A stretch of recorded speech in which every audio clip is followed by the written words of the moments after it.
Ndugu watazamaji, hapa nilipo ni Kombeni Kibiti, kanisa la Bethlehem Assemblies of God. Ninaona watu wengi wanaingia kanisani. Nilikuwa natamani kujua ni nini kinaendelea katika kanisa hili siku ya leo. Natamani nipate muumini mmoja hapa niweze kumhoji maswali mawili matatu. Salama, Bwana Yesu asifiwe sana. Amina. Unaitwa nani? Mimi naitwa Yusta Paul Steven. Nashukuru sana. Nilitamani kujua ni kitu gani kimekufanya ukaja katika kanisa hili? Hapa kilichonileta mimi, kwanza nilisikia matendo makuu katika madhabahu hii ya Bethlehem Assemblies of God. Niliposikia nilitamani na mimi nije nitendewe kama wengine wanavyotendewa katika madhabahu hii. Amina, amina. Ni mara yako ya ngapi kuja katika kanisa hili? Kwa sasa ni mwezi wa pili sasa.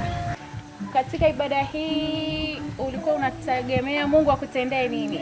Katika ibada hii furaha yangu ni Mungu anitendee, aone hitaji la moyo wangu, aweze kunitendea kile kilicho moyoni mwangu, nitatulie shida zangu kwa siku ya leo. Amina. Amina. Mungu akakutane na haja ya moyo wako. Amina, amina. Asante sana kwa muda wako. Amina, asante naye pia.